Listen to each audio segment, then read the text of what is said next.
special episode of Peasants Rise Up broadcast series in lead up to World Localization Day. Peasants Rise Up broadcast series is brought to you by Asian Peasant Coalition and Pan Asia Pacific's No Land, No Life campaign. As you know, this series is tackling issues of landlessness, land grabbing, corporate capture and control, human rights, and range of other issues affecting lives of the peasant people in the whole of Asian region. Friends, in September, the United Nations will be organizing the Food Systems Summit. The stated agenda of the Food Systems Summit is to bring all sectors together and transform the way the world produces, consumes, and thinks about food. This Food Systems Summit of the UN is billed as contributing to the realization of the Sustainable Development Goals. But many civil society organizations and mass movements have been very critical of this Food Systems Summit of the UN due to the obvious corporate capture and corporate interests that are dominating the process, thus may be likely the outcomes.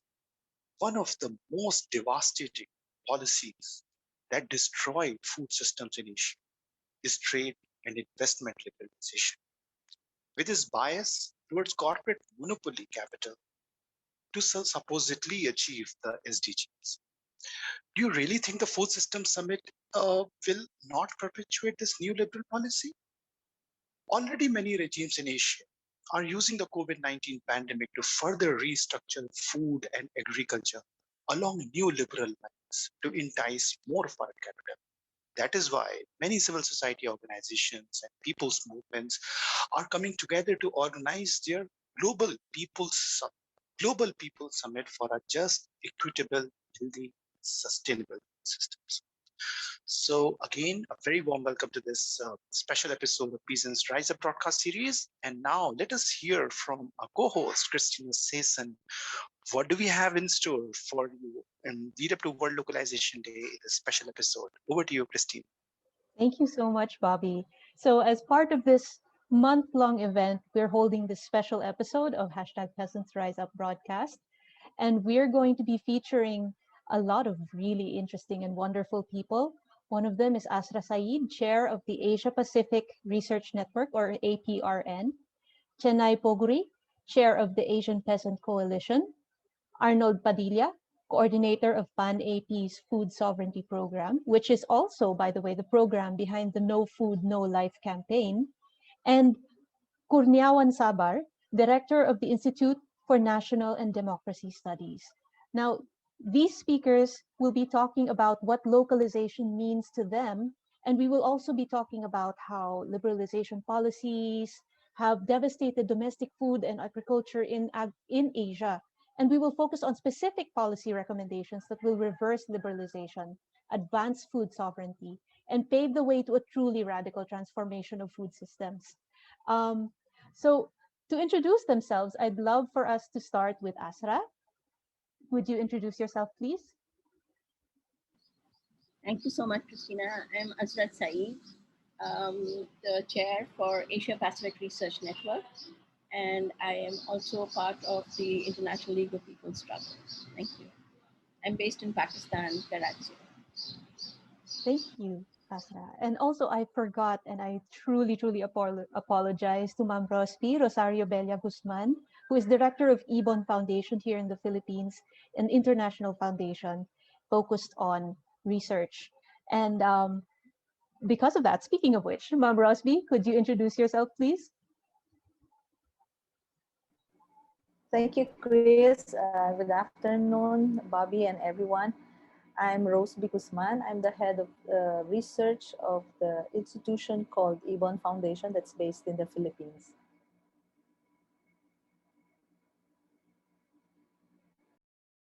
Thank you so much. Sir Chennai, could you please introduce yourself briefly?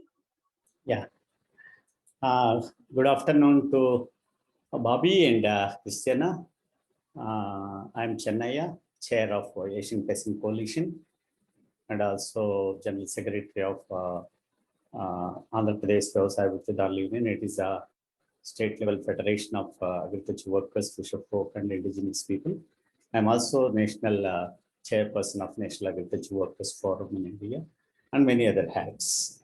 As a part of this group, I am also part of no canopy campaigns on no land, no life, and other things. Yeah. Thank you so much, Chanaya. And now let's go to Wawan. Um, could you please introduce yourself very briefly?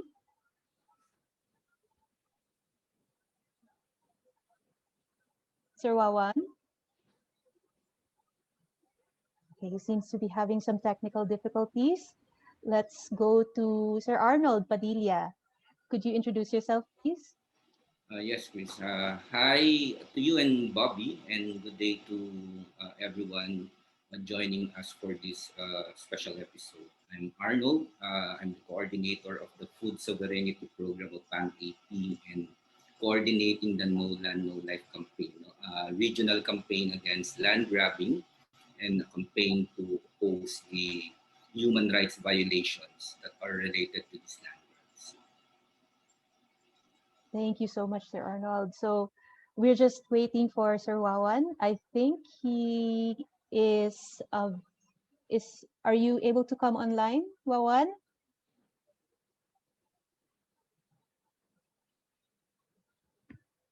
Okay. I think he's having a few problems with his internet connection, but just so that we can get the ball rolling and Wawan can introduce himself when he can come back online. Um, Bobby, would you like to start with our first segment? Yes, thank you, Chris. And so let's begin. And I look forward to hearing from Azra. Let's begin from Azra. Azra, can you please explain to us what is liberalization and why is it a big issue in terms of the people's food security and food sovereignty? Over to you, Azra. Thank you so much, Vivan. Thank you so much, Bobby. When you talk about liberalization, liberalization is actually the it's a very tame name for political subjugation, for a recolonization of the world, which actually never really came out of colonization. Only the tools changed, and so liberalization is very much a form of ensuring that the semi-colonial countries, the countries which are gripped into an international trade regime, they are forced to, on one hand, export their food products and many other, all everything that they produce. But we will speak particularly on food and agriculture here. So liberalization basically means that every corporation, all of these mega, humongous transnational corporations are allowed to come into our lands and uh, with their finished products, as well as have control over whatever we produce as raw materials, and then also take out what we produce back to their countries, create it into very expensive products, and then they bring it back into our countries. So we lose when we send out our products because it is very cheap when they buy our commodities from us, and we lose when they bring in their finished products, which are very, very expensive. Now, in terms of liberalization, what I would really like to talk about, apart from this very brief um, understanding of what liberalization is basically hinged to what we call the structural adjustment policies, the neoliberal policies, and there are three tiers to that, which is privatization, deregulation, and trade liberalization. I think the biggest change that happened in the 60s, and I will not go into that, when the Green Revolution policies were created and forced onto us. I will just very briefly read something which Hubert Humphrey, a one-time US Vice President, had said. He said, quote, "I have heard that people may become dependent on us for food. I know that was not supposed to be good news. To me, that was good news because before people can do anything, they have got to eat. And if you are looking for a way to get people to lean on you and to be dependent on you, it seems to me that food dependence would be terrific. So this is the philosophy of liberalization, and this was kind of uh, it was thrust on the third world countries, on the so-called developing countries, with the formation of the WTO, the World Trade Organization. The World Trade Organization is made up of many, many horrendous agreements. Some of them are TRIPS agreement, the trade-related aspects of intellectual property rights, the sanitary and phytosanitary measures, technical barriers to trade. But one of the most critical are agreement on agriculture. So the TRIPS agreement and agreement on agriculture combined are a death knell to the small farmers, to the landless farmers of Asia. Um, so I will just briefly talk about what the agreement on agriculture is, because that is how trade liberalization was thrust on us in the 1990s with the formation of the WTO in 1995. AOA, Agreement on Agriculture, is based on three clauses. And I don't want to talk about specific clauses, but I will give you the heart of those three clauses. Number one, they made sure the transnational corporations who were responsible for the formation of the WTO, they made sure that we in the semi-colonial countries, which they very nicely call us the developing countries, they made sure that our domestic subsidy that we provide to our small farmers, that our governments that provide domestic subsidy to the farmers to grow food for the masses.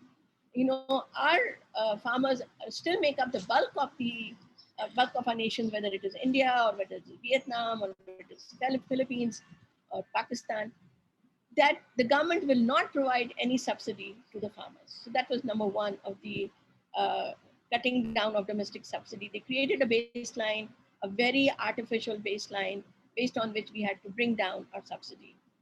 The second point was that we had to decrease the import barriers that we created uh, for guarding the food safety, the livelihoods of our farmers, food security. All of that was taken away with the WTO, and the what we call as uh, I forget now.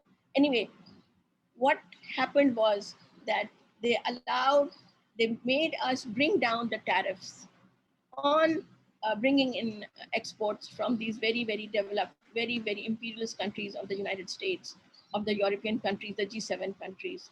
And so, in essence, we were forced to allow them to come in and access our markets. Yes, it's called access to market. And so, uh, so the twin policies of taking away subsidy from our farmers and for corporations such as Monsanto, Nestle, Cargill, Syngenta, all of them are responsible for what has happened in terms of trade liberalization through the 1990s. And then I also need to just bring it up to the current era and talk about the formation of the second imperialist bloc through China, which has opened the BRI, the Belt and Road Initiative. And so right now we are seeing a different world in which we have two huge blocs, the Americans with the G7 countries and the Chinese on the other side. And there is a big, um, there's a huge fight for our resources, for our lands, for our markets. And so I will basically stop here because I'm sure other people also have to say other things. And I will bring this issue up later. Thank you. Thanks a lot, Azra. It was very important for all of us to perhaps go a deeper dive on understanding more about liberalization. And thanks a lot for linking it with so many processes our governments are part of, like WTO and others. So moving on to forward, and let us know more about how food liberalization policies are implemented in Asian countries. So we have Rosario Bella amongst us, and as well as Kurnia Vavan. So maybe it would be great for Rosario and Vavan to share how these food liberalization policies are being implemented in Indonesia and Philippines, respectively. So can we begin with you, Rosario? Yeah, go ahead, please. Yes, thank you, Bobby. Maybe I just like to add to what Azra said when the Philippines started implementing the agreement on agriculture.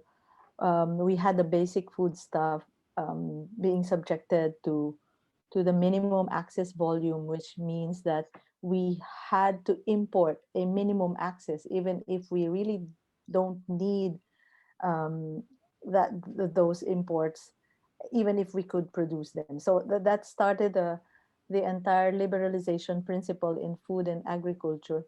But let me answer your question.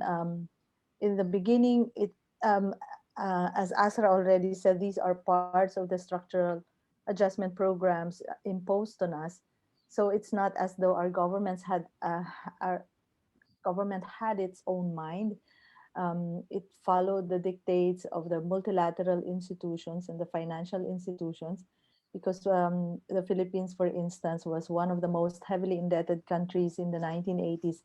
So we had to go through those structural adjustment programs. But anyway, having said that, after the WTO, which happened in 1995, where the Philippines was so really obedient to the dictates of the agreement on agriculture, we gave up everything, except that, of course, our farmers had to stop the tarification or the inclusion of rice, our staple, into lowering tariffs and even to tarify, to turn our quantitative restrictions to tariffs.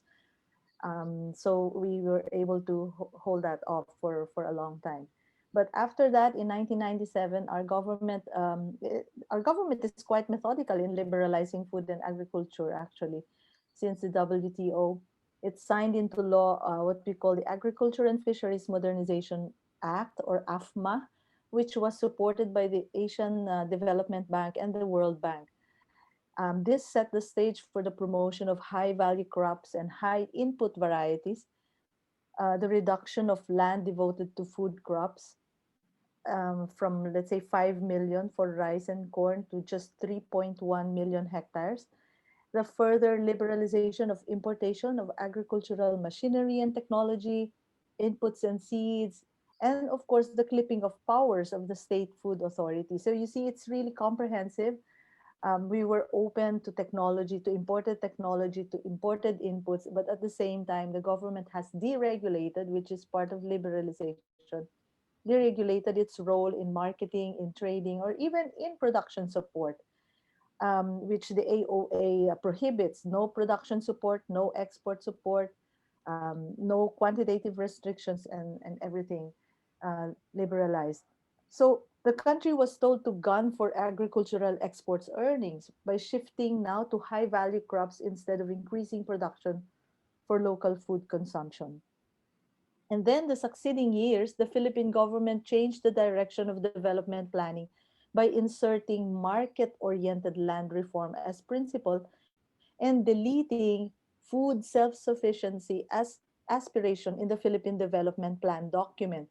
The World Bank would renew and establish its long term funding for Philippine agriculture, supporting market oriented land reform program and supporting simply food security but not food self sufficiency in its program called the Philippine Rural Development Plan. So all these would complement imports liberalization under the WTO AOA. The impact on local food security has been tremendous, and I think that's something that all of us in this panel and in this forum can imagine already. Self-sufficiency has eroded, especially with products that the country can otherwise produce sufficiently. So we are now into this import dependence, as Azra has said, is really very powerful tool for those who are ramming down our throats, literally, food imports. I guess that's from the Philippine perspective. Thanks a lot, Rosario. And so true. Even in our country, we see this moving away from self-sufficiency and more dependence on how, as the liberalization and globalization policies deepen their impact on our local economies. So can we have Vavan now? Vavan, can you please share us how food liberalization policies are being implemented in Indonesia and how they are impacting local food security? And perhaps if you're online, let's hear your introduction as well. Bhavan,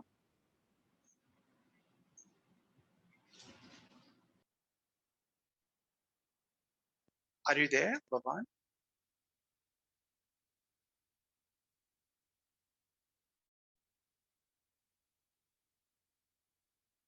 Perhaps we will get back to Bhavan later on. We can move ahead now, and uh, okay, can I go back to you, Azra? Uh, can you please let us know, like recently, what are the major global or regional developments in today's context that continue to push liberalization forward at the expense of domestic production? Thank you, Bobby. As I mentioned earlier, the world since 20 in the let's say after 2013, and I mentioned 2013 specifically because of the launching of the Belt and Road Initiative by China, which currently has it's going to target more than 90 countries across the world. It is going to join continents from Asia to Africa to Europe and even Latin America. It aims to reach, and so we have the BRI, which is of humongous importance in terms of people's livelihood, in terms of how do we attain food sovereignty, and how do we actually resist this extreme initiative. Not It's not an initiative, it is really um, an eye to controlling our lands. Once again, it is very much a matter of ensuring that uh, they these imperialist countries like China and the US and others in the G7 bloc have constant access and control over our resources, and of those genetic resources are very, very critical. So the backdrop of RCEP, of BRI, which is the Belt and Road Initiative, or another regional agreement within Asia, which is called the Regional Comprehensive uh, Economic Partnership. It has about the concept behind these RCEP, BRI, or the WTO is the same. It is to ensure that they have control over three aspects. One is markets, second is labor, and the third are commodities, raw material. So that is the basic thrust. What they have included in all of these, RCEP continues to follow the pattern of WTO. It is now an agreement between about 10 Southeast Asian countries and five others. These include Thailand, Malaysia, Indonesia, Philippines, Singapore, and then some of the big countries are China, Australia, South Korea, Japan, and New Zealand. Until recently, India was one of them, and then at the United States pressurization, India has opted to stay out of RCEP. Also, there were huge demonstrations from the farmers themselves inside India that were refusing to liberalize their agriculture system. So it's not only the pull of the United States, but it's also the extreme, thankfully, the extreme resistance put up by the farmers themselves. And now we see a similar tussle happening between Australia and India. That the Australians are asking for a free trade agreement with India, and the farmers in India are resisting. So when we talk about these huge regional trade blocs or the bilaterals or the free trade agreements, I think the two most critical right now is the RCEP for sure, and then of course the BRI, which is not just a regional trade; it is a global trade agreement. I will for a moment just focus on a BRI. What does it mean for a country like Pakistan? A flagship agreement within the RCEP is called CPEC, which is China Pakistan Economic Corridor. And what does it mean? It really means that the Chinese have basically now control of the entire country. They have created massive infrastructure projects, all cutting through farmers' lands. And so, on one hand, we are losing land, very, very fertile land, for growing food for the people. And on the other hand, the food that we grow is now going into the hands of the Chinese. Um, Connecting this to, let's say, RCEP. What does it mean? Pakistan is not part of RCEP, but Pakistan is part of CPEC. and China has complete control over Pakistan's economy. Now, when we have countries like Australia and New Zealand and Japan sitting next to countries like Pakistan or Philippines or Indonesia, what does it mean for the people? It's an extremely unequal uh, agreement. It's an extremely unequal economic partnership. And these countries, on one hand, produce massive amounts of meat and milk. These two components are very critical for people's sovereignty, for people's food security. When they produce, they will shove everything into our markets and take away our farmers' ability to produce, because we cannot compare the costs of production which these countries have, because they have huge domestic subsidies for their farmers, and we have none. And we have no bartering. Right now, the Americans are in Pakistan saying, we want a base, a military base in Pakistan. And they're saying, we will give you some measure of relief in the bilateral agreement, a SAP agreement with IMF.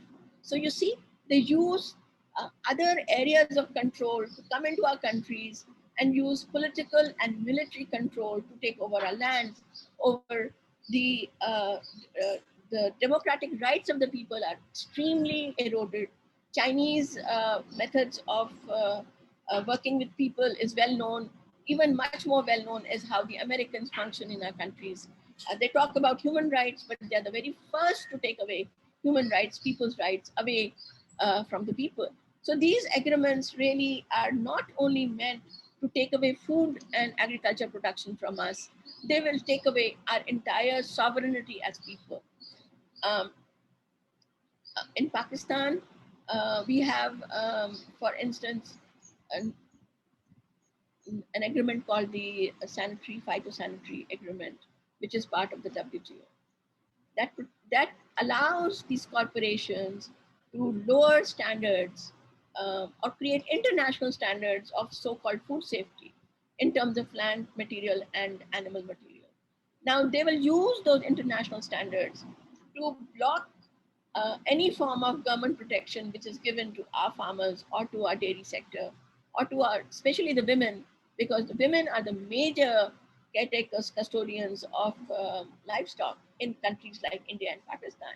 So it's I think it's very critical to look at them as a collective set of agreements, whether it is RCEP, whether it is BRI, whether it is WTO, and it should, for us, for the people, it should really be looked as a block, a huge, big cement block, which they are creating around us, like they have done in Palestine.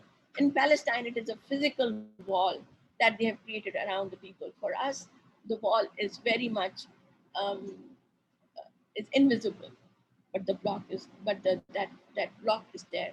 They are putting us into occupied territories, and we have to live our lives as occupied people if we don't stand up and resist. So I think maybe I will not talk about more about RCEP or BRI in detail, but I think it is very important to know that the WTO was the precursor of very, very anti-people, anti-farmer, anti-women agreements. The intellectual property rights agreement is horrendous. It takes away farmers' rights to save seeds. That agreement, TRIPS Plus, is the name of the game with all the later regional free trade agreements, and they copy. So the baseline is in international trade that you cannot go less than the WTO.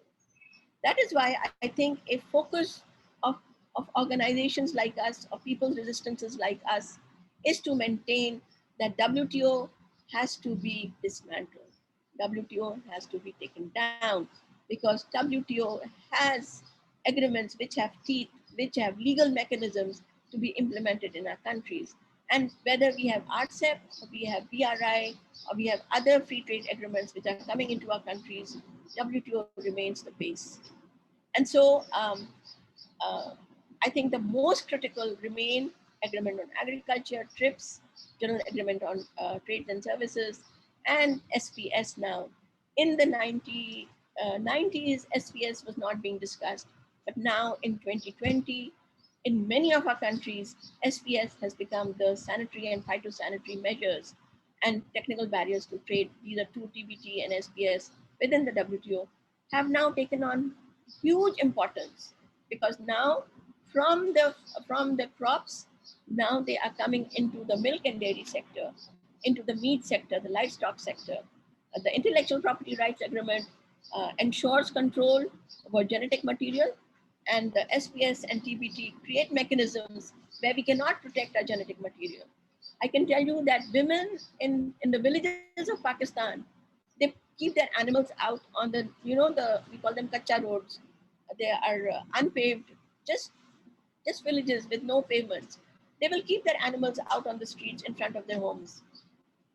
And the government of Pakistan has been coming around telling these women, you cannot keep your animals here. This is creating a sanitary problem for everybody. Where they don't have land, they are landless. Where do they keep their animals? So they are creating these very, very artificial mechanisms of taking control away from keeping our animals with us. These are genetic resources. These are old lines of breeds of critical importance to us. But the Americans, the Chinese, do not want us to save our animals the same way they did not want us to save our seeds so that they have control over genetic resources. It seems such a mild regulation. Please clean up your streets. Please don't keep your animals out on the streets. Well, they have no other space. Tomorrow, if there is a regulation, take away your animals, our genetic resources are gone. So it pays us to be very complex in how we analyze these agreements. We should not do them. We should not be reductionist in looking at these agreements one by one. Of course, we need to know them one by one, but we need to bring an analysis which encompasses all these agreements together in a fight for food sovereignty. Thank you. Thank you so much, Azra. Very, very, very powerful intervention indeed. And thanks a lot for mentioning not only global and regional developments which are happening around, which are pushing liberalization and affecting domestic food sovereignty, but also like things which are happening, like for example, BRI and the China Pakistan economic corridor. Very, very important. But Rosario, can we please listen from you? If you have anything to add here on how major global or regional developments are pushing liberalization from perspective and Well, impacting food supply. yes. Domestic. Um, Go ahead, right. please. Okay. I've already mentioned about the exemption and moratorium we had on rice before, which we were able to extend twice due to farmers' demands, right? Um, the, a- as regards initiatives to further liberalize food and agriculture, which I can connect to what is happening regionally and globally. Locally, that moratorium has been lifted already, as I mentioned earlier, and this is under the Duterte administration, where we experienced rice tariffication, and now with the direction of further lowering tariffs on rice. I said already that rice is a staple, so that kind of set the precedent for other basic food stuff. At this point, the government is lowering also the minimum access volume as well as the in quota and out quota tariffs for pork, which is when it comes to meat, pork is also one of our staple meats along with chicken. So it is easy it is easy how to see now how other products may follow. So that's on the imports liberalization side. But I'd like to focus on another um, major policy, I should say, or major change that happened in just the recent weeks, where our government pushed for changing the charter, or what we call here charter change or chacha, to open up lands of the public domain, natural resources, and agricultural lands to foreign ownership and exploitation. And this also goes for public utilities, education, sports and culture, and mass media and advertising.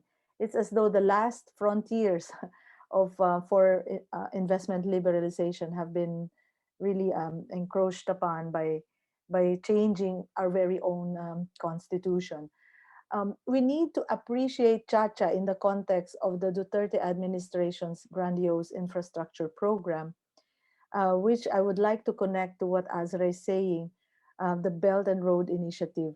You see, the Philippines is not a darling in the BRI. We were actually just sitting in for about 2 to 3 meetings already, while our president kept on going to China. We are not actually a formal member. Well, not from the beginning, because maybe we're not just attractive enough for Chinese investments or Chinese construction or infrastructure investment. But somehow, if you will look at the Philippines in the map, you will see that it has a unique role in pushing for China's aggression through the BRI.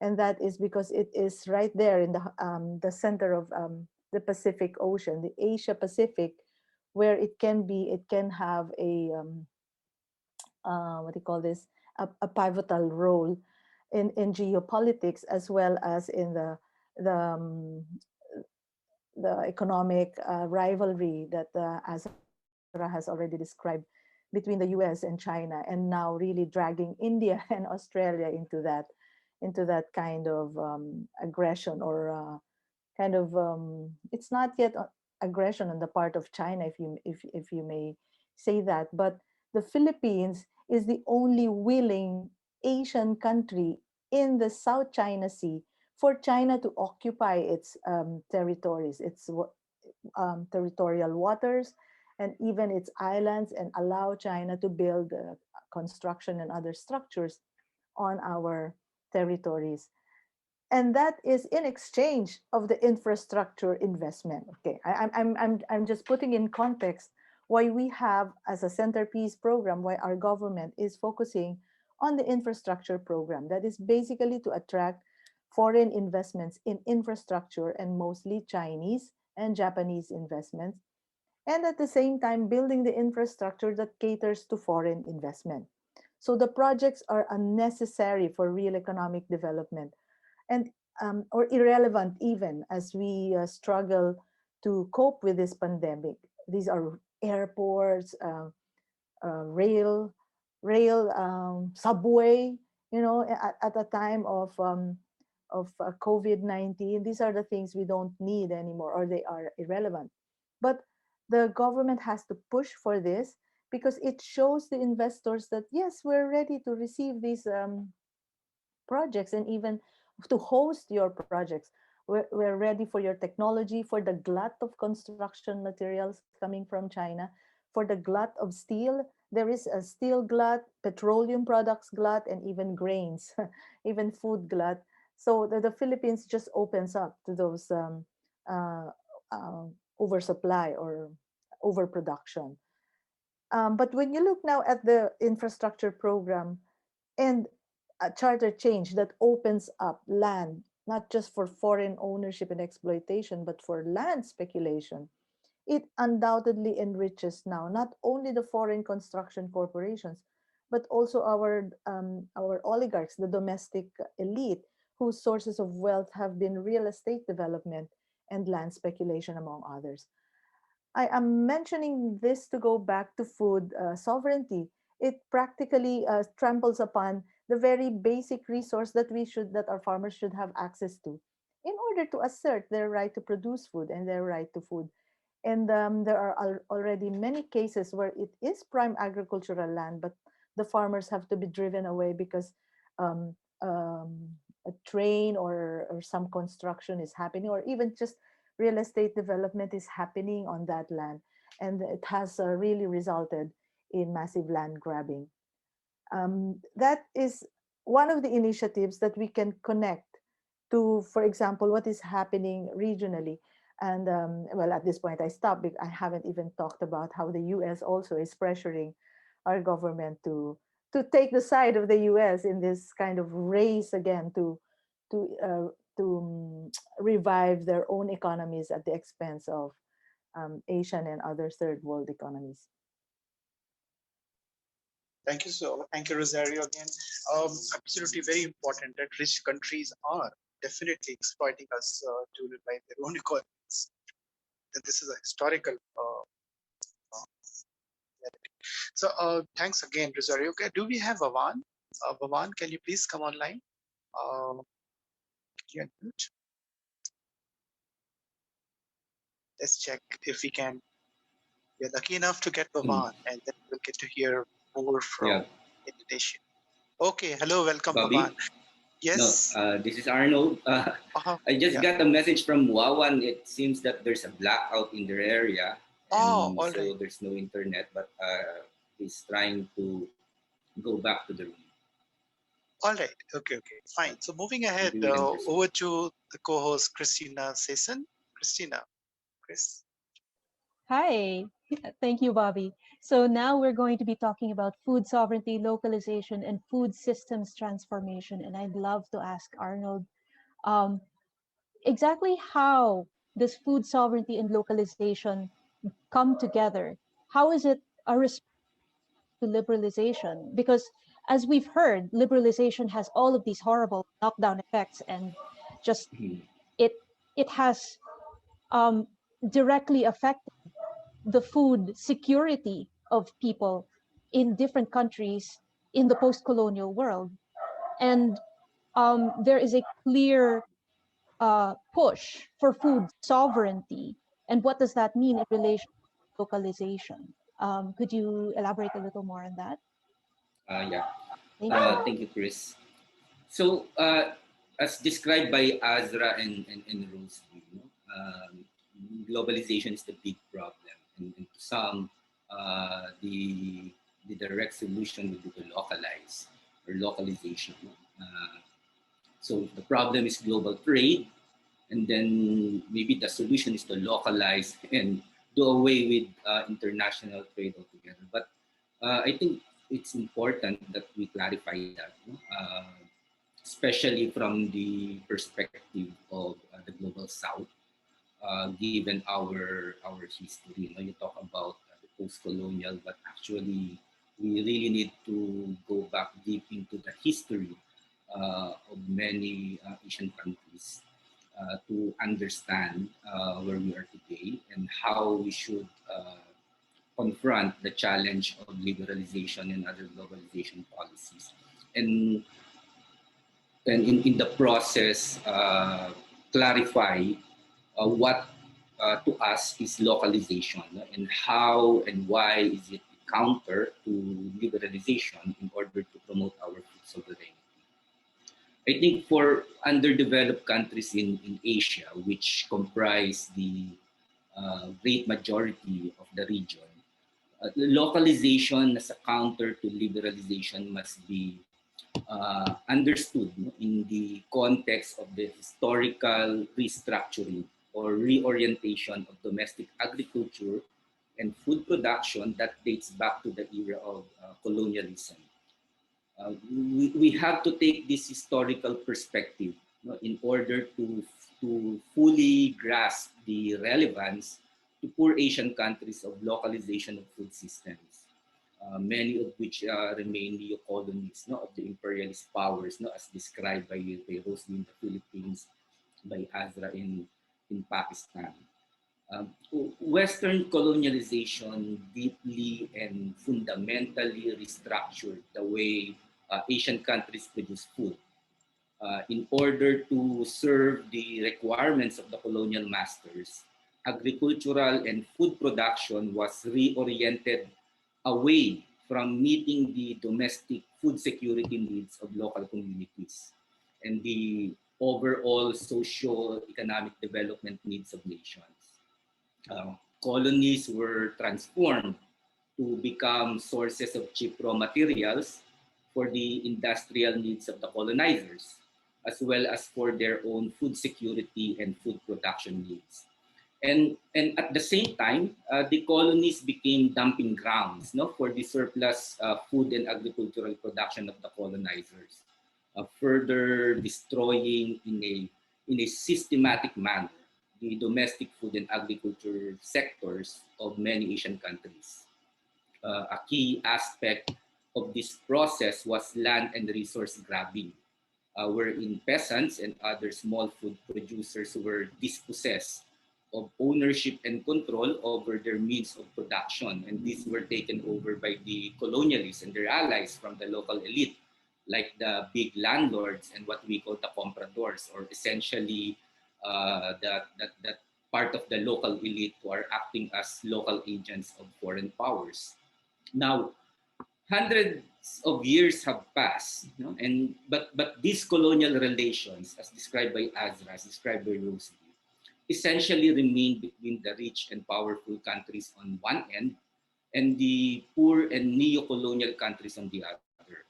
The neoliberal globalization of the past 4 decades, including the liberalization of food and agriculture, further built on such lopsided relations with transnational corporations, or what we call the TNCs, at the front and center of the onslaught against domestic food and agricultural production today. The TNCs and their network of local landlords and compradors further deepened their monopoly control over land and resources and how food is produced and for whom, and the global market and the global trade.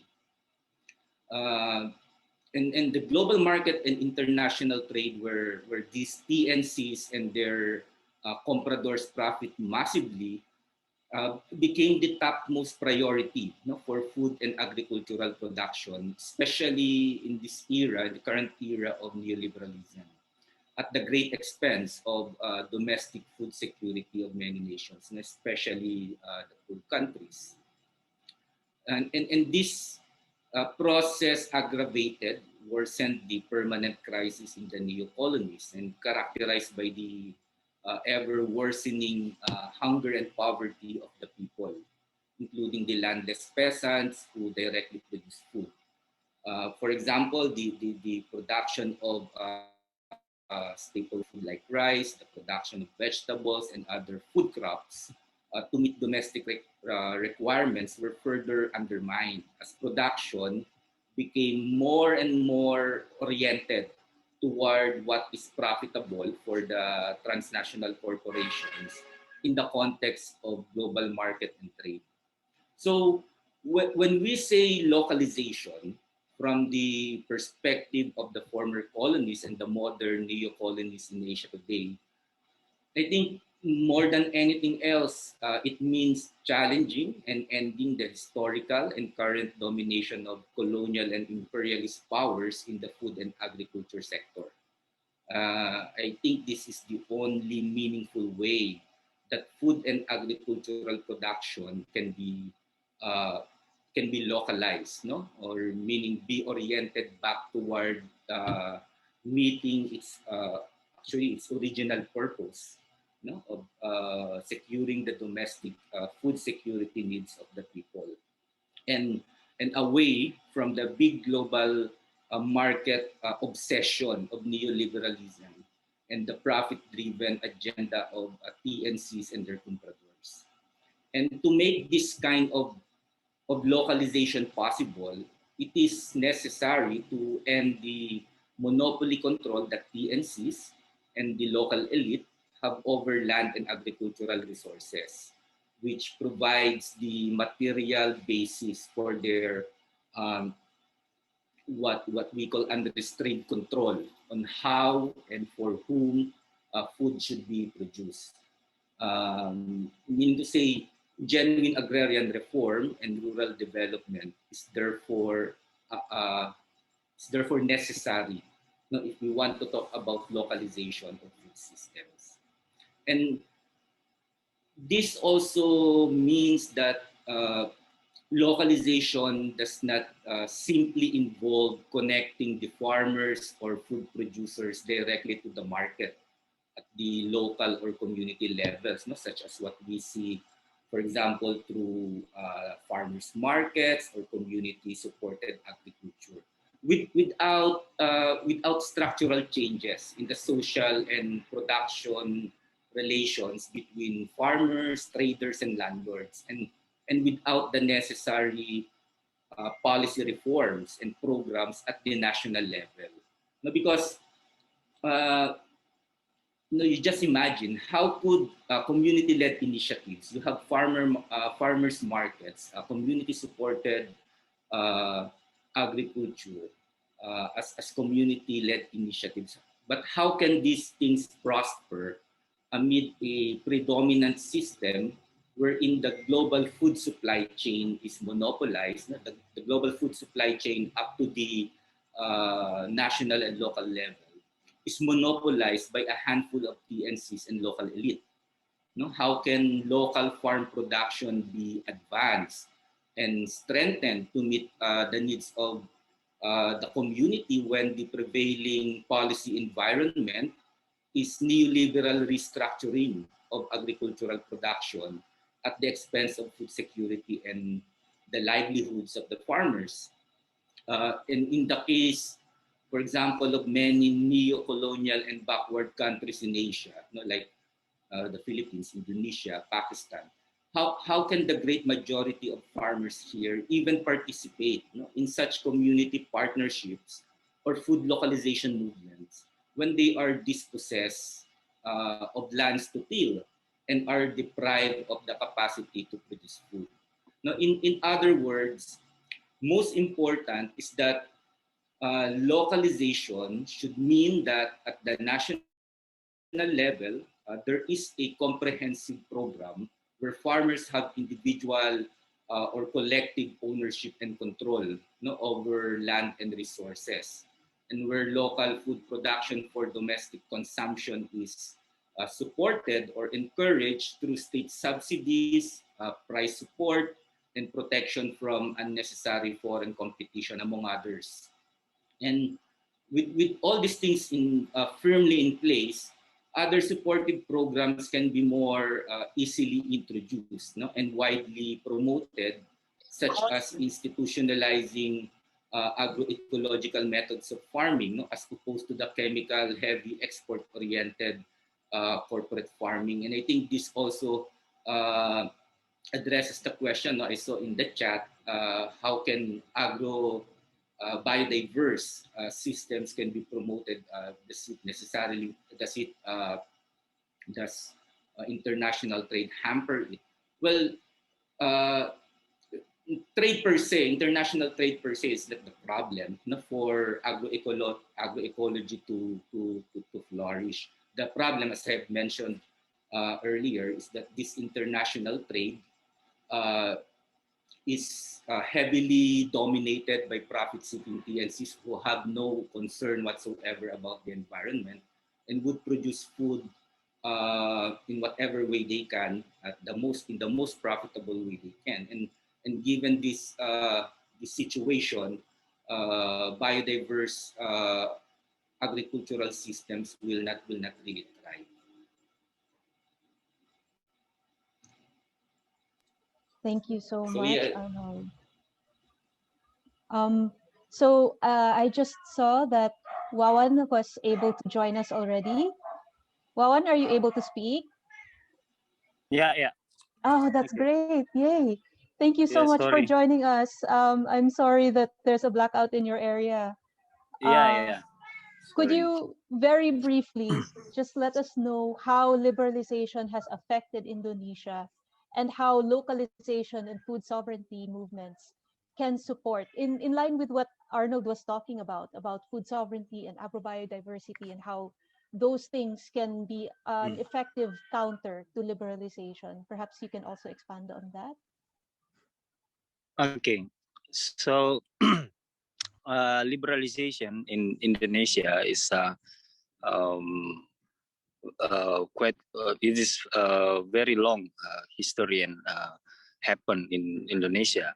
So, for example, food and agricultural liberalizations is actually implemented in Indonesia since the people forced to cultivate the fruit crops commodities since the colonialism era in Indonesia, and it is getting more intensifying and increased during the Green Revolution era in 1970s that actually promote and implemented by the imperialist agenda through the World Bank and other financial institutions promote this kinds of programs. So the green revolutions have impacted the food and agricultural, especially on how to liberalize the food and agricultural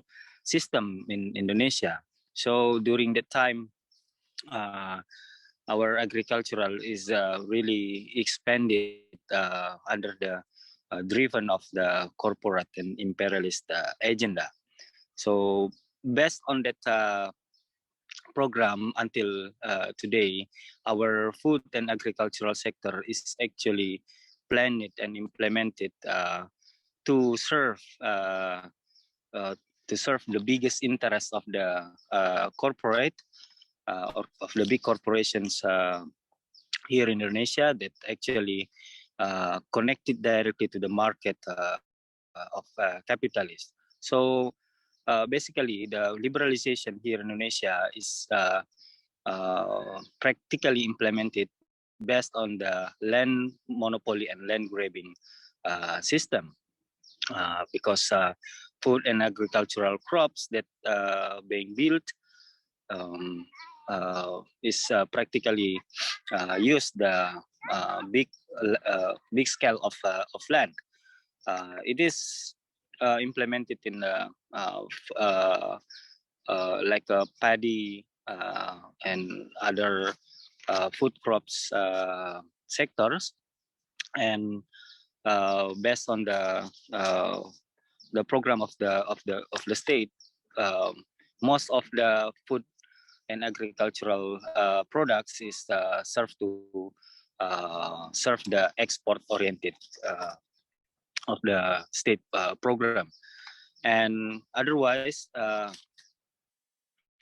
during this period, during this agenda, now the agricultural also being implemented directly by the corporate agenda. The farmers or the peasants now forced to also cultivate the food crops commodity, but it is not for the domestic interest. While at the same time, our needs for staple food and other food needs is actually fulfilled by the import product of agricultural and food products, uh, and it is not only implemented in the agricultural but also in the livestock sector and also in the fisheries. Why? Because all of the production is actually driven by the corporate interest that monopolies all of the inputs of agriculture, inputs of uh, uh, tools and technology of for the food and agricultural sector, including the fisheries and also for the livestock. For example, uh, for agricultural input or for food for the fish in the fishery sectors is totally fulfilled by the import production or the product of the corporates, because we don't have any industrial that uh, can produce that kinds of needs, and it is totally produced by the imperialist corporate like Syngenta, like Bayer, Monsanto, and even other big landlord corporation like Sinarmas and also Cargill to fulfill all of the agricultural input and for the fisheries. And it is totally created the monopoly not only in the process of fulfill the input for agriculture, but also to monopoly the product and the price of the food commodities. And now it is still continuing by the facilitations of regulation and policies of the state. Recently, we have some program that also more expanded or more facilitate the liberalization uh, agenda. Like, for example, one is we have a partnership of Indonesia Agriculture or Peace Agro that driven directly by the Syngenta, Bayern, Smart or Sinarmas, Nestle, and Unilever. And also we have a food estate project that actually implemented by the Jokowi in the Jokowi administration to expand more and more uh, big scales of plantations. And also we have that the government have issued the new law, we call it omnibus law, that really serve the interest of the corporation in the food and agriculture. So based on this situation, now the people's movement, like uh, peasant movement, labor movement, youth movement, now still increasing our struggle to really demand the and mobilize the people to demand to realize the genuine agrarian reform and to stop the land monopoly and land grabbing, as well as to help the people to practically implemented the collective land agriculture in the food sectors that is actually practiced collectively by the peasant in the in the village uh, to survive or to directly vis-a-vis with the agricultural and food productions of the big corporations here in Indonesia. While at the same time, we also encourage more or expand more the campaign, uh, like in the both in the rural and in the urban area, to really demand and to voice out the aspirations of peasant and peoples to realize the genuine agrarian reform and to build the national industrializations. I think that's all for now. Thank you so much, Wawan. Actually, in line with the discussion on genuine agrarian reform, I'd love to ask Chinaya um, about genuine agrarian reform and how land to the tiller and dismantling of monopolies can help us counter food liberalization, and what the role of small farmers and other small food producers are in addressing food security needs of people of local communities. Thank you, Christina. It is really very well presented. Preceding presentations gives me less to speak as it has been covered widely. So, taking from where Wawan has stopped, we still in Asia, 65% of the people depends on agriculture. Despite of the so-called colonialism, and then thereafter the urbanization and structural adjustment programs, and then globalization, corporate driven, everything has been bulldozed on the lives of the people, but still 60%, 65% of the people in majority countries in Asia are dependent on agriculture. This need to take note very seriously. Means that these 65% of the people are never dependent on the so-called democratic and undemocratic governments that are there, and they survive on their own needs despite of the kind of difficulties that has been pushed upon them. So this, if we see this as a kind of element that the need to be strengthened, the localization, then we have to see that land, water, and forest should be on whose hands.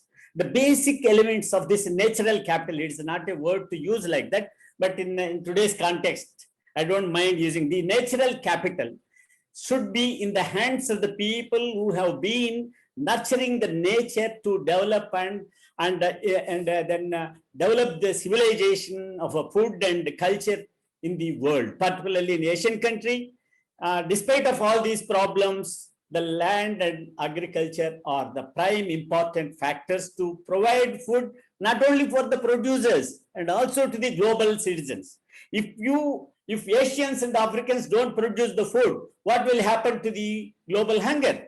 So today, all these things has been undermined. The land should be in the hands of the people who have been developing the land, agriculture, inventing agriculture, and creating the world of food by nature. So that has been in serious threat because of the introduction of the so-called green to green revolutions that the governments has been pressing upon it, giving a lot of subsidies to the corporates, industrial houses, and also MNCs to grab whatever the local resources are there. So enough is enough. They have been looted our economies, and they have been dismantled our food systems, and they have been spoiled our soils. But it is the time for the peasant struggles to see that how do we take this further. And the land reforms, genuine land reforms, is the day of the need, because we have seen, particularly in a country, South Asian countries, in the name of the special economic zones, the agriculture lands are taken. In the name of export processing zones, the sea coast lands has been taken for the favor of the corporates, and also forests has been mining, and then deforestation has been taking place, displacing the forest dwellers. In the sense, in India and South Asia, it is we can say indigenous people have been forcefully displaced in the name of the so-called development, which is the anti-development of the people. So what I mean to say here is the governments have to look back, that they have the basic responsibility to see that to respect the inalienable rights of the people over the land, water, and forest who produce the food for the world and also to themselves. So if they take as an important element, then they should come down to the genuine agrarian reforms, which on the lines that the peasant struggles has been taking place in Asia and different corners, fighting for the land rights as against the MNCs grabbing the lands. So it is in that context, there is a great need for people to look into the, see that the government should stop to give subsidies to the MNCs as against the people. In the sense, genuine agrarian reform means that they should give and invest on the lands, on the agriculture, and the technology that the people know, respect them, and then use the people's technology for the food production and production for the people, not only to the locals and also to the people in the country, as against giving the license to the MNCs and then industrial houses in country and outside. So if we take that as a kind of thing, we have to respect the struggles of farmer struggles in India, how they have been exposing the neoliberal policies of the Indian government, which is it is really in tune working for the corporate control, taking control over the agriculture economy. This is in that kind of context, we feel that we have to restore the local food production in the hands of the local people, and the government should give the subsidies and then respect the food production zones in the areas and stop the giving land to the corporates, and provide see that the land should be given in the hands of the poor farmers and peasants. It is not that the government is giving genuinely, it is an inalienable right of these people to hold the rights over the land, forest, and water. So they should not interfere. If they don't do anything much, they should not interfere in these manners, and then help the real people who cultivate the land should get the land. And this has been, the struggles has been going on in South Asia and also many other countries in Asia which need to be respected, and then stop the damage of the kind of projects that has been taking up in India and other countries in the name of the development. To keep up and restore these kind of things, there are enough of legislations in some of these Asian countries. And soon after the so-called colonial end of the colonial era, and there were some reform legislations has come, but with a lot of loopholes. But wherever people have been fighting for those kind of restoration of the rights, there is a possibility. Like in India, we have been fighting for the rights over the forest by the indigenous people, and which we got the law to ensure the inalienable right of the forest. But the government has been, at one hand, they have given the law, at the other land, and they are inviting the MNCs to come and take the forest for mining and big construction of the big dams, and also taking up all sorts of forest deforestation activities. Same way, the coastal corridor of industries has been dumping as against the law of our country, and then these industries are coming and dumping the affiliation to the forest sea, and then fisher folk whose main livelihood resource is the fish has been depleting because of this kind of toxic toxics which has been polluting our water. Same as the lands, as our friend said, that the so-called revolutions that in favor of the corporates, which has come from 60s onwards in the countries, have been spoiled our lands, and it is the time that we should restore the biodiversity based agriculture, which is being still survived despite of all these kind of damages done by that. And it is the responsibility of the governments to respect the people's struggles, to see that they protect the land, water and forest, so that the food needs of the countries has been taken care by the people, not by the MNCs. Thanks for the time being. Thank you so very much, Chanaya, sir. Just to kind of, this is such an important subject matter, especially land to the tiller, land to the people, because when people take care of land, they also take care of biodiversity. They take care of the sheer richness of the ecologies of their homes. And in line with that, I would love to ask Arnold about how this connects with food sovereignty, not just food security. Arnold? Yes, thanks, Chris. And I couldn't agree more with what Chenaya said about genuine agrarian reform, because any localization movement becomes hollow without genuine agrarian reform and rural development, without addressing the historical, social injustices that our peasants and small food producers have been suffering. And all these principles on what should guide localization are actually encapsulated in what we call food sovereignty. Food sovereignty as a framework is very useful for neo-colonial countries like us in Asia that want to embrace localization to counter and reverse liberalization. Food sovereignty refers to the right of peoples, communities, and countries to determine their own production systems, which are ecologically, socially, economically, and culturally appropriate to their unique circumstances. And it is different from food security, which neoliberalism actually distorted to mean as the simple availability of food, regardless of where the food was produced. Even if a country is heavily import dependent on food and could no longer produce its own food, where before it can, but because of the neoliberal restructuring, its agriculture and food production sectors have been heavily devastated. No?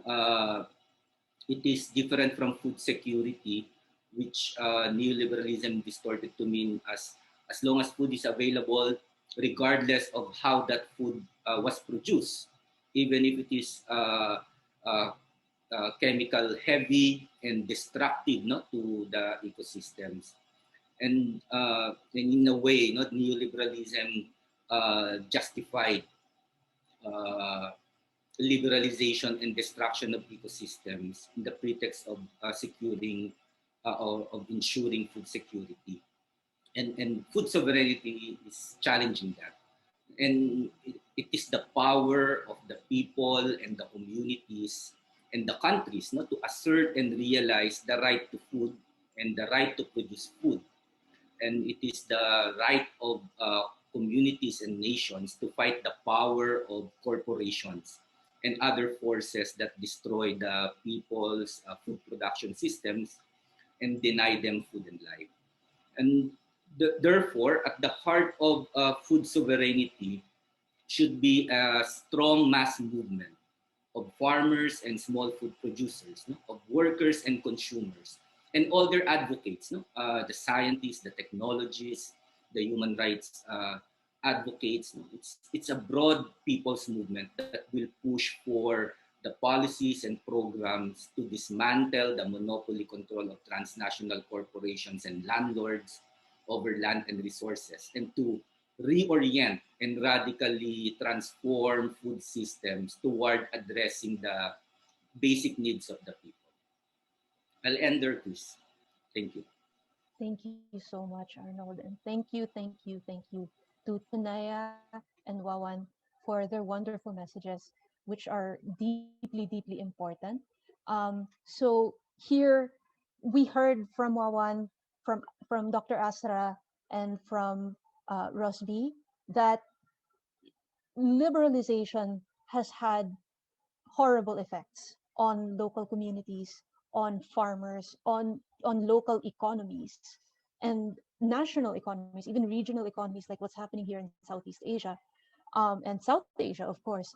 And at the same time, we're seeing, according to Chinaya and to Arnold, uh, a kind of counter force, which is a force that comes directly from the people, from those um, who have a right to the land because they are on the land. They are stewarding the land and caring for the biodiversity of the land and the health of the people. And my dog agrees.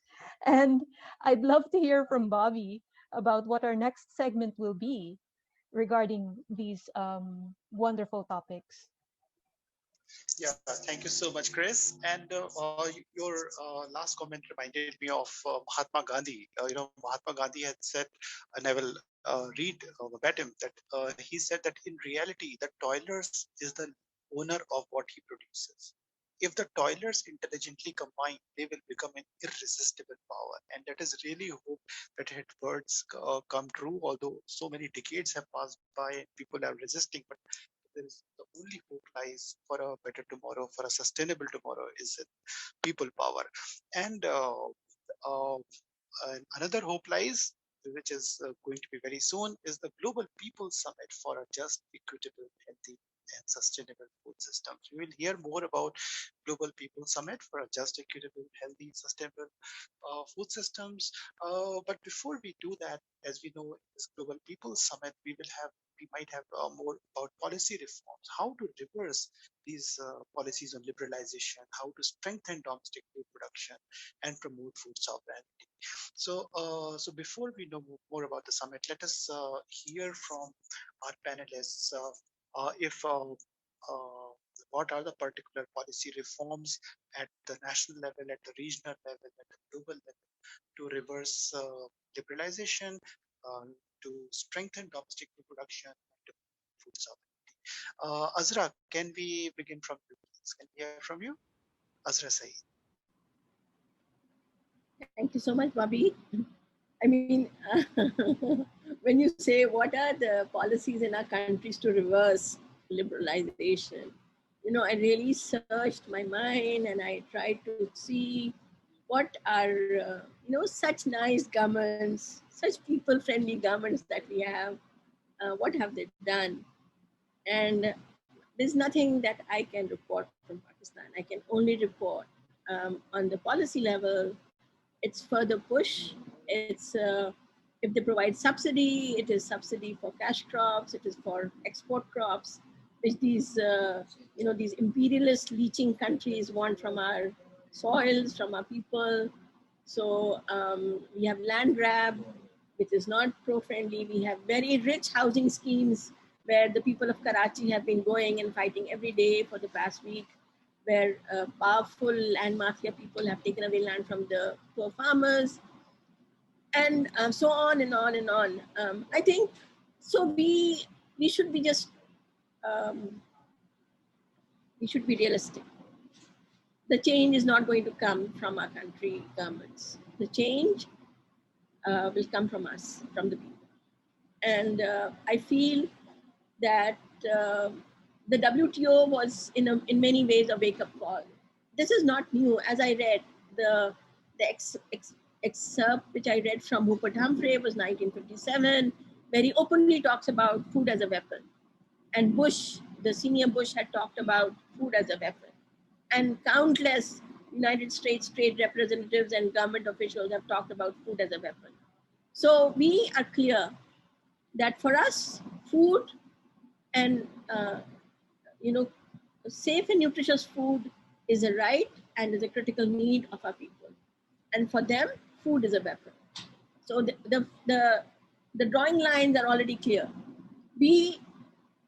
And so when I said that WTO was a wake-up call, I think the term food sovereignty has been taken very, very um, uh, critically, especially thank you to Ibon, to PANAP, who have worked on that term and brought out a wealth of strategies or to counter this food imperialism that is happening in parts of our world. And so we have the term food sovereignty, which means first and foremost, the right to food, this right to safe and nutritious, chemically free, pesticide free, toxic free, genetically modified free food for the people. And second, equally important, I don't want to call it second, is control and access over reproductive resources in the hands of the people, and especially the small and landless farmers, all small producers. And that is the policy guideline that we need to fight at every level. And amongst ourselves, amongst the critical actors, the people of our countries, the producers, the consumers, the women, the youth, the students, the academia, everybody. We have to have national platforms fighting for food sovereignty. And I really mean the word fight, because we're talking about land. The corporates want land, the Americans want our land, the Chinese want our land, and we will have to stand up and fight. And we will have to develop many different mechanisms for fighting, from very militant forms of fighting to maybe just growing agroecology, using agroecology, saving our seeds, indigenous seeds, local seeds, going back, taking back our methods of production and our lands of production. So I really have, Bobby, nothing to say what our government is doing, which would promote food sovereignty. It's doing nothing. And we are doing a lot. So I have full faith in the people of Asia and the people of the world, the women of the world. We will stand up and fight, and the governments know, and they're doing the best to prosecute people, to kill people, to victimize people, to criminalize people. It's okay. We are used to it. We have been living in under colonialism and new colonialism, and we have learned to fight, and we know how to fight, and we will fight. Thank you. Absolutely. Thank you so much, Azraji. And you are so right. The hope lies in the people. And absolutely, that is where the hope lies for a better world. And thanks a lot for mentioning women as the only possible future will be a feminist future, where, just future. And it's all about solidarity. Chennaiya ji, can we hear from you if you'd like to share some policy reforms at national, regional, or global level to reverse liberalization, to strengthen domestic food production, and promote food sovereignty? Over to you, Chennai. Bobby, it is there is no shortcut, as Azra said. There is no shortcut. The governments are not in favor of the people. We all know that. But as we have been talking in the context of this United Nations is planning for summit, and as people summit, we have to throw some demands and some light into the kind of areas that they need to realize, not that they don't know, they don't have the political will, which need to be really highlighted.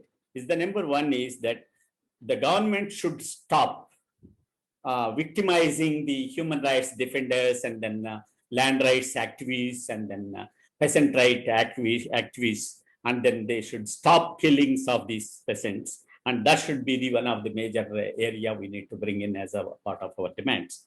Second one is withdraw all the licenses that has been giving to the corporates to occupy or grab the agricultural lands and then convert the agriculture lands for food production zones into the corporate agriculture and then commercial agriculture areas. So that has to be stopped now, and which need to be, as Ezra said, that we need to really thrust upon the people's movements, building the people's movements to stop all those kind of intruders.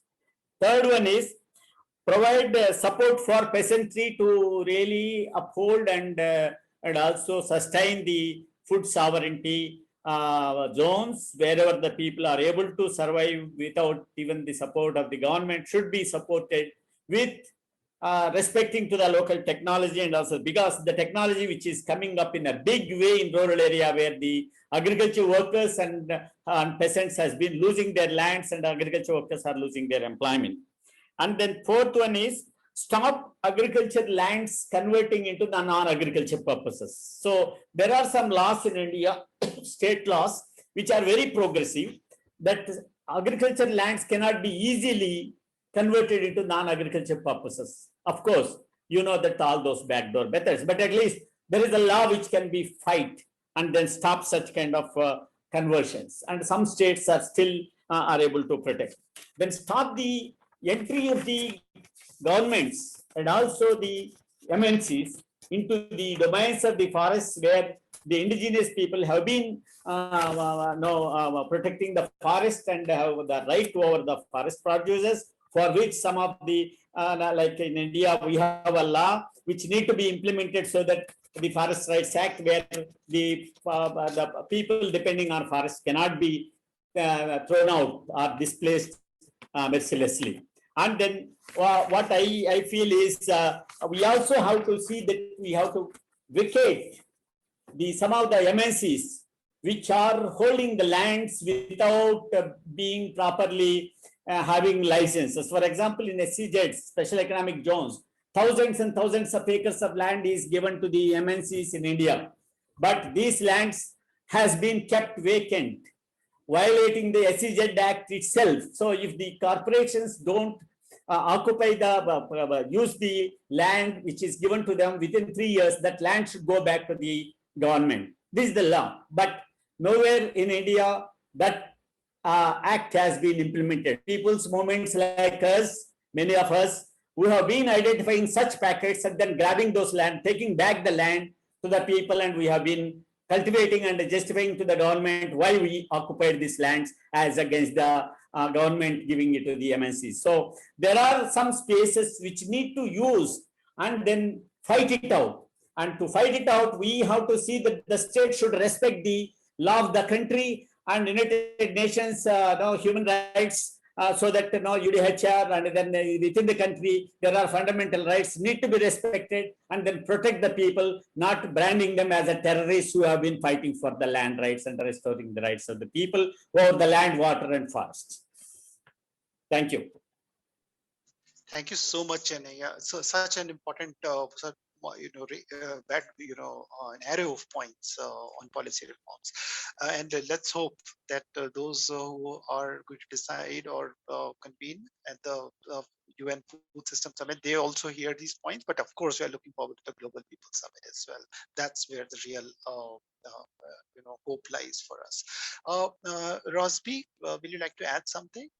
And Bhavan, I will come back to Yes, I you. think Yes.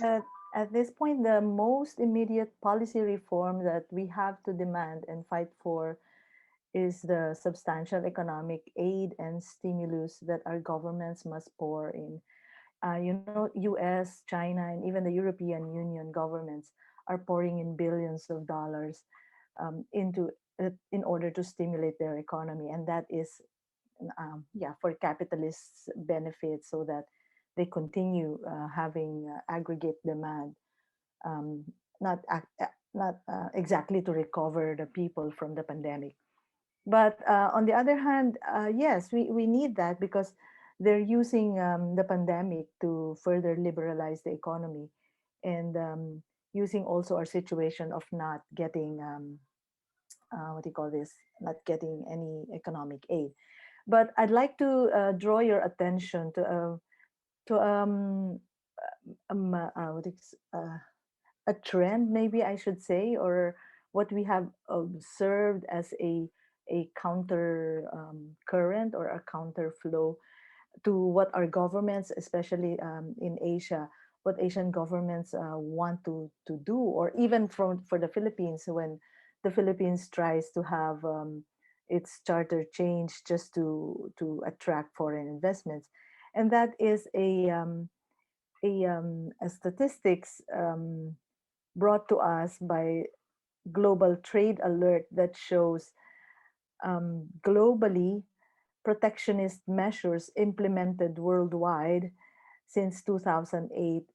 There are about 20,000 protectionist measures, as against only about almost 9,000 liberalization measures, which means that the trend is actually going towards protectionism. And this includes over 8,000 protectionist measures by G20 members, especially EU countries, US, India, Russia, and China. And these cover trade protection, state subsidies, public procurement, and investment measures. I'm mentioning this because um, while we may have the notion that governments are, really towards liberalization, these statistics would show us that the trend is going towards more protectionist measures. And just to mention that Indonesia, for example, um, has terminated investment treaties with 20 plus countries, including Bulgaria, Cambodia, China, France, Hungary, India, Italy, Laos, Malaysia, Netherlands, Romania, etc. India has terminated investment treaties with 58 countries, South Africa with 13 countries, and even in Latin America, Ecuador, Venezuela, and Bolivia have terminated investment treaties. We're looking also at the trend that since 2016, liberalization deals have been terminated, and or the number of liberalization measures um, is actually declining since 2016, or since the global interest rates have picked up, which means that investors are more looking into their own, into their domestic economies, and not really looking overseas. I'm saying this because my government, for instance, is making doing a counter flow. While the trend is really for protectionism, the Philippines is opening up and even changing its constitution just to attract investments in land acquisition by foreigners, etc., etc. So that minute detail I would like to put forward, although Azra would say which government would really care for protecting, for having protectionist measures, but also to remind us that in the WTO there is a built-in mechanism wherein during a crisis such as the pandemic, for instance, countries can actually reinstitute their tariffs. So I'm saying this as a policy reform. I'm pushing for, we can push and fight for more protectionist measures, but at the same time, we can reinstitute tariffs on foodstuff and agricultural products. We can reverse government deregulation of local production and even marketing and trade. And we can hold our governments accountable for hunger and poverty. And Chanaya has already mentioned we can abrogate not only unjust trade deals, but also agricultural land concessions given to corporations, foreign or local. Um, and to make it as a framework, I think food sovereignty means assertion. It doesn't really happen like just a framework, or it's not just a set of rights. The key word in food sovereignty, it's its assertion. And all these policy reforms will be really nothing if we don't have people's or farmers' movements that will assert for these policy reforms. Thank you so much, Rosby. We have to assert for our rights of food sovereignty. Totally, absolutely. Vavan, will you like to add something? Yeah, Yeah. thank you, Bobby.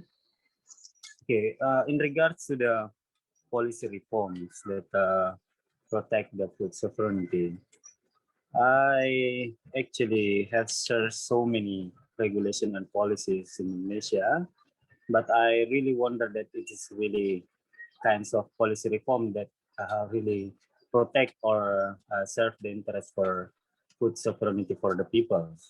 Because practically all of these regulations and policies is not serve the interest of the people, especially for right to land, right to food, and as the whole as a food sovereignty interest of the peoples. For example, um, in the Jokowi administrations, they issued a program that they called agrarian reform and agrarian reform and social forestry.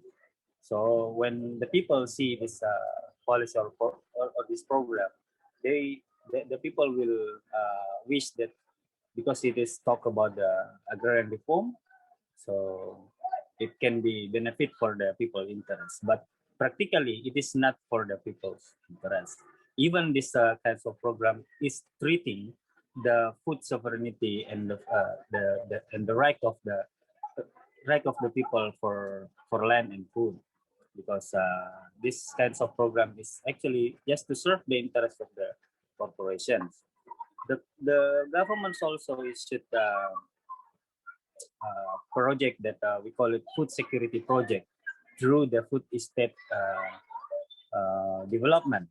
So if we refers to the terms of food security, it means that it must be protect the food sovereignty for the people, but practically it is not, because the food security means by the government, it needs to build more and more large scale of plantations that driven by the corporation. So we are wondering that if we have such a good policy reform for now, because the policy reform is uh, is just to benefit the corporation and interest of the imperialists here in Indonesia, for example. And it is I think it is quite similar also, like in the Philippines, India, and other countries in Asia, because the policy reform that being built by the government at one side is just to serve the corporate interest. But in these situations, we also learn much from our history that liberalization in food in agriculture can increase because the failure of the agrarian reform program during the Sukarno era. So based on this history also, we believe that if we want to build or realize our food sovereignty, our right to land, our right to food is must be based on the genuine agrarian reform program. And there are some national policy that actually want to centralize the food security system or food security policies here in Indonesia need to be reformed immediately. For example, one is we have immediate demand to reform the policy on land, and the second we need the immediate reform on the agricultural law, and the third we need the immediate reform also in the export and import policy, especially for food and agriculture product. And fourth is we need immediate reform for uh, policy to build the industrial for agricultural processing. So I think that's all for for the context of Indonesia from our side. Thank you. Thank you so much, Bhavan, for sharing these important policy reforms, especially from the context of Indonesia. Thanks again. And we'll come back to you. And meantime, let us move to Arnold. Arnold, can you please tell us, and we all have been waiting more to hear about the Global People's Summit for Just, Equitable, Healthy, and Sustainable Food Systems. Please tell us more about it and how can organizations and movements participate in it. Over to you, Arnold. Thank you, Bobby. All the reforms, the policy reforms mentioned by our comrades and friends, actually, they're not just demands on paper. They are actually the content of ongoing, existing mass struggles and people's campaigns. And the Global People's Summit for a Just, Equitable, Healthy, and Sustainable Food Systems hope to build on these strong campaigns and struggles happening on the ground. As a campaign, the People's Summit is a global campaign initiated by international and regional groups that advance the people's food sovereignty and genuine agrarian reform, as well as groups that share these concrete programs for our food systems. It is a counter summit to the UN Food System Summit, initiated not actually by governments, but initiated and heavily controlled by monopoly corporations that dominate global food and agriculture.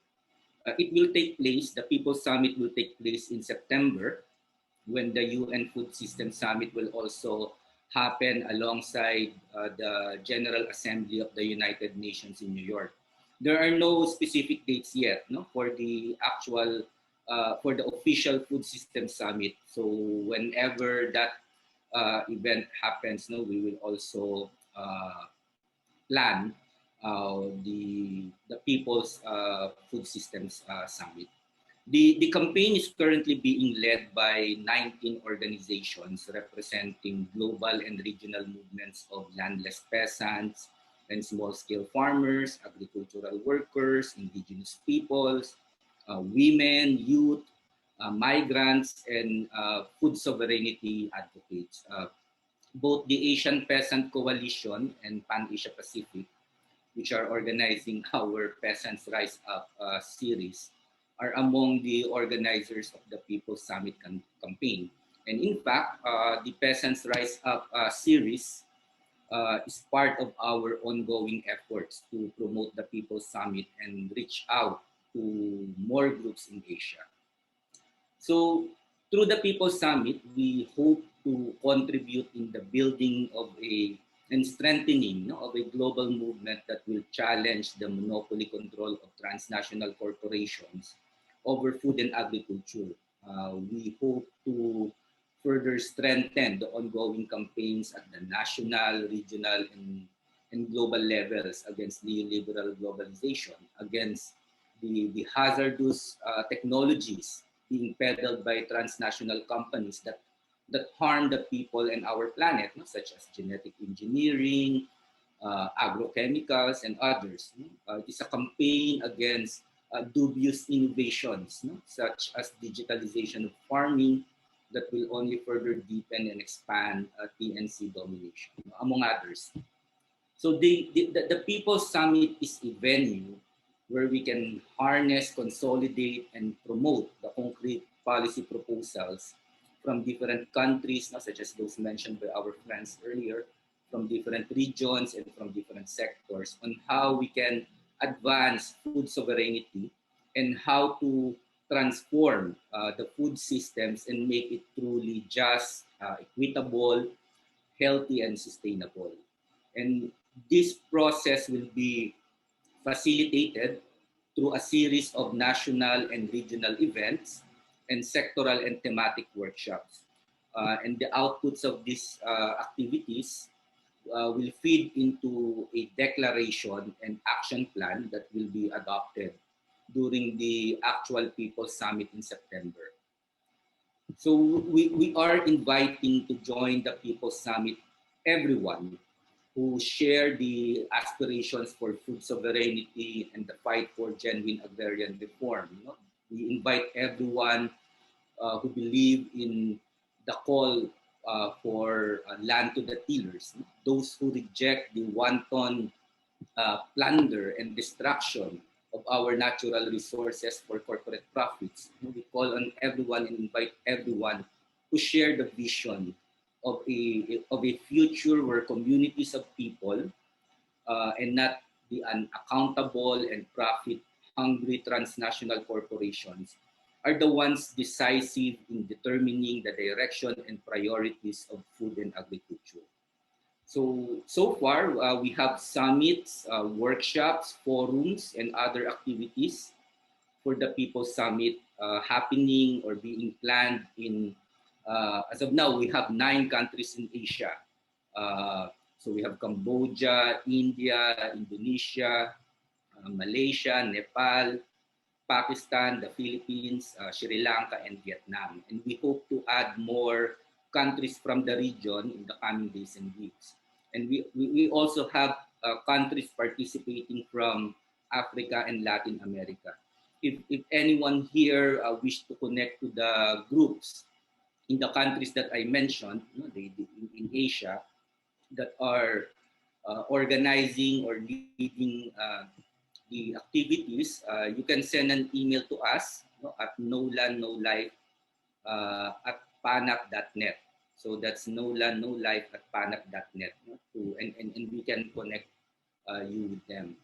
Uh, Additionally, part of the build up towards the People's Summit in September is we are planning to have an Asia-wide gathering that will happen sometime in August to discuss and consolidate the results of the national summits or workshops and prepare the Asian contribution to the People's Summit happening in September. And a similar process is taking place in Africa and Latin America. If you want to get updates on this and the other activities of the People's Summit, please visit our website. That's peoplesummit.foodsolve.org. Peoplesummit.foodsolve.org. Maybe someone can also type in the chat so people can visit our site and also the email. So through this website, you can also sign up to the newsletter of the People's Summit and get regular updates. And of course, you can visit our website, the PanAQ website, panap.net, and follow our social media accounts in Facebook and Twitter to get regular updates on what's happening in relation to the People's Summit. Bobby? Yeah, thank you so much, Arnold. And friends, please do join for the in the Global People Summit. And as Arnold has already indicated, the email, the website, the email is nolandnolife@penap.net. And other details will be in your chat box or in the description if you're watching out on Facebook. So now we are moving towards the very final part of this very special broadcast of Rise Up series, Peasants Rise Up series. So over to you, Christina. Thank you so much, Bobby. So now that we're at the final home stretch of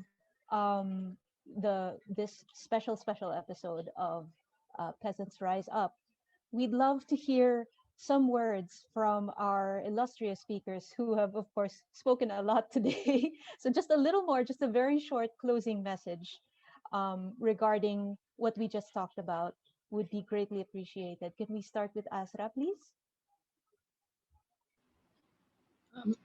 Thank you so much, Christina.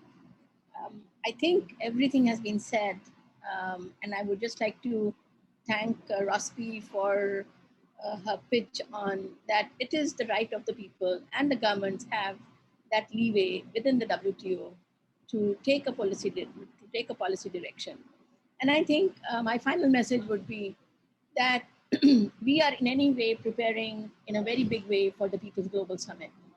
And that message needs to go out to every corner of not only Asia, but across our continents where our people are living. And so there has to be a massive resistance against liberalization.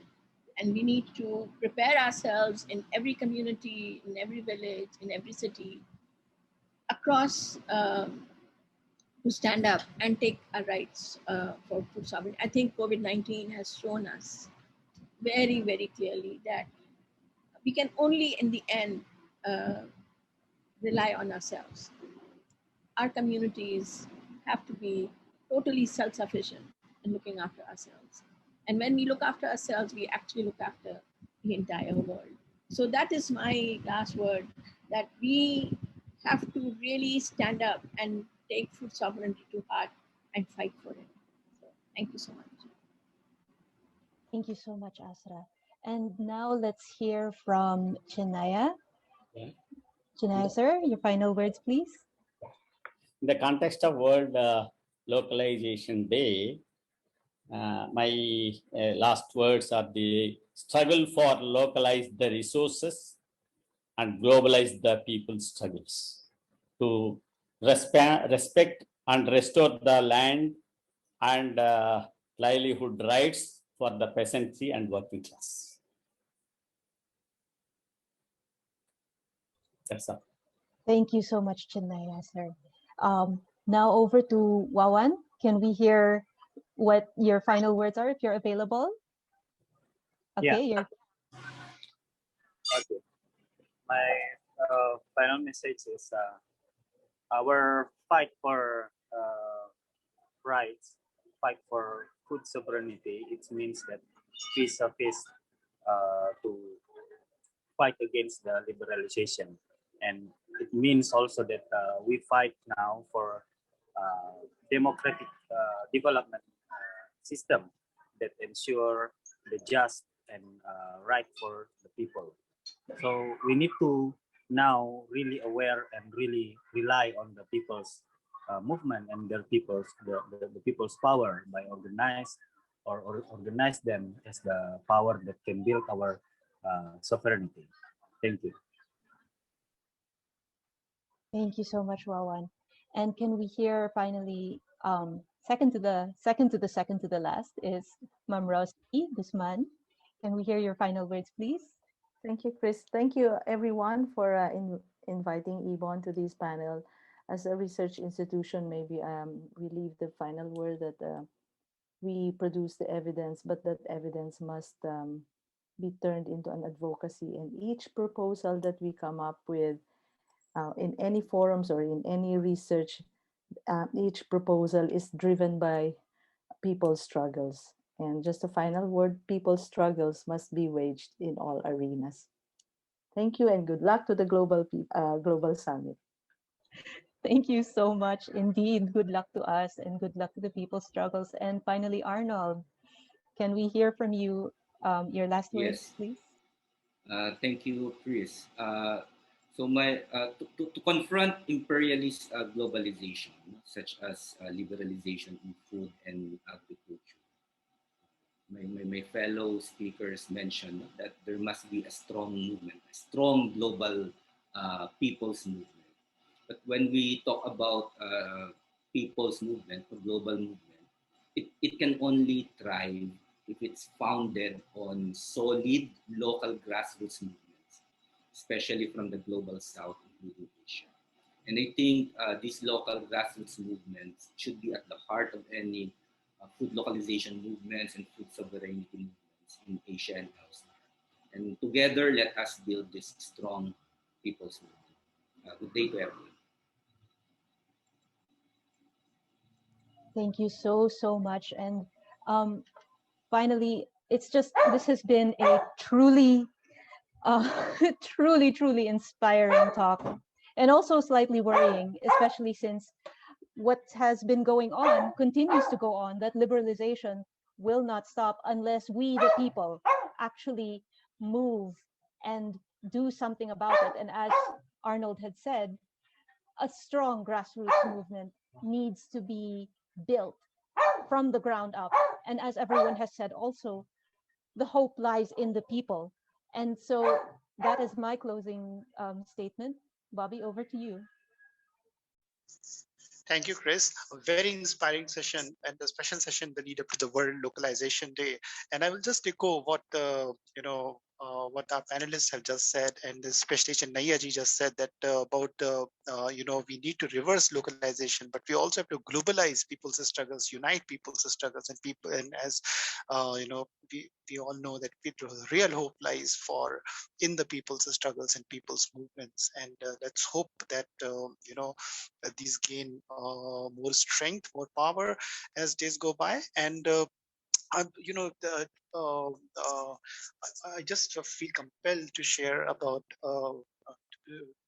not just Mahatma Gandhi, but also Ram Manohar Lohia and so many other socialist thinkers and people's rights leaders have expressed a hope in village-based democracy or the self-sufficiency at local level. And and they said that each village should be a zone of peace where proprietary rights of land should be given to the impoverished and actual tillers of the soil. And even landless laborers would be able to secure rehabilitation and social justice. So those people's forces, people's power are already there, and some of them are very well articulated in our constitution. And it definitely we need to do a much better job in translating these values and rights and entitlements and privileges in reality to make for genuine agrarian reforms. So thanks a lot to all of you, and especially for to all our panelists and our co-host Christina Sayson. Over to you, Christina. Thanks. Thank you so much, Bobby. So that is the end of today's session, today's episode, and I'm so, so grateful to our wonderful panelists. And I'm so grateful to everyone who is here, who has listened. Thank you, everyone. Have a wonderful day, night, afternoon, Thank you. dawn. Thank you. Thank you. We'll see you around next week.